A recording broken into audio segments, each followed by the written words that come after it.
Gálatas 1:6. Todo mundo aqui é um irmãozinho que quer ajudar o outro. Capítulo 1, versículo 6. Maravilho-me que tão depressa passasses daquele que vos chamou da graça de Cristo para outro evangelho, o qual não é outro evangelho. De vez em quando aparecem alguns sábios, alguns pseudos apologéticos, que querem trazer um outro evangelho e deixando de lado o que Jesus nos ensinou a fazer. Jesus foi claro. O que ele foi claro em dizer para nós? João capítulo 14, versículo 2. Mas tem um versículo muito forte daqui a pouco para você. 14, 12. Ele diz assim: na verdade vos digo, que aquele que crê em mim também fará o quê? As obras que eu faço, e as fará maiores do que essas, porque eu vou para o meu Pai. E tudo quanto pedirdes, nós aprendemos que o verbo pedir aqui é o agir, é o determinar, é fazer o que Jesus fazia no nome dele. E tudo quanto pedirdes em meu nome, eu o farei, para que o Pai seja glorificado no Filho. Ih, igreja, aqui tem muita revelação. Nós temos que fazer o que Jesus fazia no nome dele. Prestem atenção em Jesus fazendo a obra do Pai. Lucas capítulo 4. Lucas capítulo 4. Versículo 37 em diante. E a sua fama divulgava-se por todos os lugares em redor daquela comarca. Ora, levantando-se Jesus da sinagoga, entrou em casa de Simão. E a sogra de Simão estava enferma com muita febre, e rogaram-lhe por ela. E inclinando-se para ela, repreendeu a febre, e esta a deixou. E ela, levantando-se, logo servia-os. E ao pôr do sol, todos os que tinham enfermos de várias doenças, lhes traziam. E impondo as mãos sobre cada um deles, os curava. E também de muitos saíam demônios. Basta para nós. O Mateus registra o mesmo episódio, o mesmo fato, com as palavras um pouquinho diferentes. Vamos para Mateus capítulo 8. Mateus 8, versículo 14. Mateus capítulo 8, versículo 14.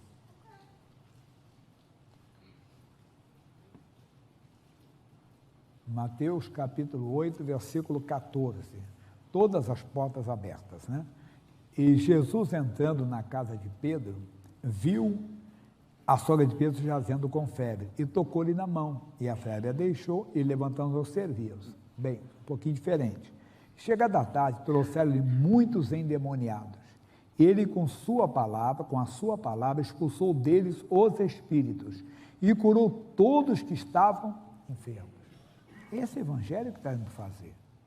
Por quê? Prestem atenção. A chegada da trouxeram-lhe muitos endemoniados, e ele, com a sua palavra, expulsou deles os espíritos e curou todos que estavam enfermos. Se eu estou doente, vamos que eu estou com um problema cardíaco, geralmente eu vou procurar um bom cardiologista, não é verdade? Eu tenho um amigo, por exemplo, que é cardiologista, e ele é especialista, né? Ele é arritmologista. Até tinha um amigo que estava com um problema sério. Eu indiquei esse que eu conheço há muitos anos, e ele é arritmologista, só tem problema de arritmia. Puxa, foi uma benção, entenda.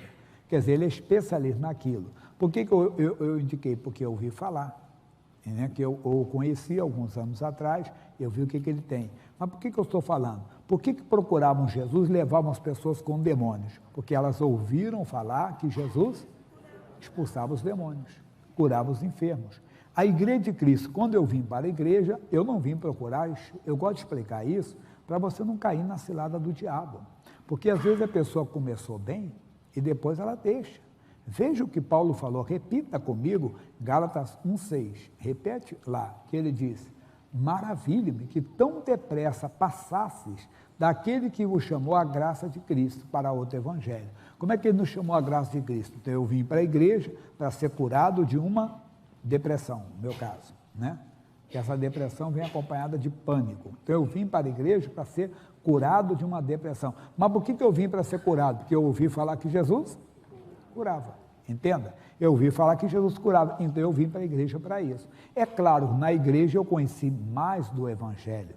Eu conheci o plano da salvação, que que Jesus morreu pelos meus pecados, que Jesus venceu o inferno e a morte e me levaria para o céu o dia que eu fechasse os olhos aqui. Eu abracei. Eu aprendi que quando eu aceito Jesus, eu me torno uma nova criatura. Quer dizer, não importa quem eu fui no passado, eu serei uma nova criatura. Tudo isso eu fui aprendendo. Mas entenda, eu vim para isso. E o diabo usa essa tática, entenda, para quê?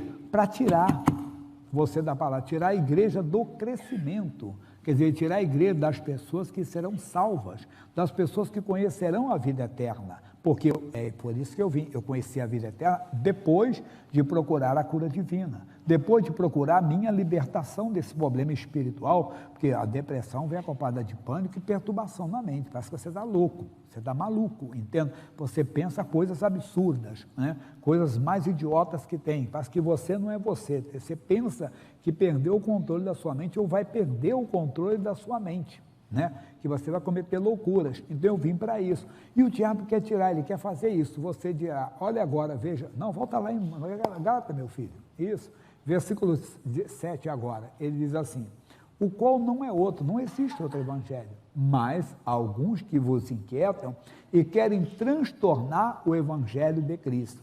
Um caso prático agora, matéria nova para nós, Mateus ainda, capítulo 16, um homem que é usado por Deus, pode ser usado pelo diabo. Que isso, pastor Jaime? Calma. Capítulo 16, versículo 13. Não fica com vergonha, não, irmão. Todo mundo aqui tem problema. Vê a pessoa está com uma tosinha, fica com vergonha que o outro... Se eu olhar para você, tu vai... Fica com vergonha. Não, todo mundo tem um problema. Tem uma aguinha, dá uma aguinha. Você está com água aí? Está com água? Então, vai bebendo aguinha, é assim mesmo. E está abençoado em nome de Jesus, tá bom? Não fica com vergonha, não. E chegando Jesus à parte de Cesareia de Filipe, interrogou os seus discípulos, dizendo, quem dizem os homens ser o Filho do Homem? E eles disseram, uns João Batista, outros Elias, e outros Jeremias, ou um dos profetas. Disse-lhes ele, e vós, quem dizeis que eu sou? E Simão Pedro, respondendo, disse, tu és o Cristo, o Filho de Deus vivo. Jesus falou para ele, Jesus respondeu, disse-lhe, bem-aventurado és tu, Simão Barjonas, porque não foi carne e sangue quem tu revelou, mas meu Pai que está nos céus. Pois também eu te digo que tu és Pedro, e sobre esta pedra edificarei a minha igreja, e as portas do inferno não prevalecerão contra ela. Explicamos que tem gente que confunde, achando que a igreja de Cristo está edificada sobre Pedro. Não, ela está edificada sobre Jesus, a pedra, a rocha. Entenda? Só você ler o capítulo 7, versículo 24, que você vai entender isso. Então, Pedro, eu te digo que tu és Pedro, homem, e sobre esta pedra, a revelação de Deus, edificarei a minha igreja, e as portas do inferno não prevalecerão contra ela. Mas não é o que eu quero explicar agora, vamos à frente. Eu te darei a chave do reino dos céus, e tudo o que ligares na terra será ligado nos céus, e tudo o que desligares na terra será desligado nos céus. Então mandou os seus discípulos que a ninguém dissesse que ele era o Cristo. Desde então, começou Jesus a mostrar aos seus discípulos que convinha ir a Jerusalém e padecer muito dos anciãos e dos principais dos sacerdotes e dos escribas, e ser morto e ressuscitar ao terceiro dia. Atenção! E Pedro, tomando-o de parte, começou a repreendê-lo, dizendo, Senhor, tem compaixão de ti, de modo nenhum te acontecerá isso. Ele, porém, voltando-se, disse a Pedro, para trás de mim, Satanás. O homem que momentos antes foi usado por Deus. Ele agora está deixando. Mas quando isso acontece? Quando nós deixamos a direção que Deus dá e começamos a seguir a nossa mente. As pessoas acham que o outro evangelho é mais bonitinho. É uma igreja, você viu, nós temos um coral, nós temos uma orquestra. Claro que não é uma orquestra totalmente formada ainda, mas já temos uma orquestra. Nós temos o serviço social da igreja.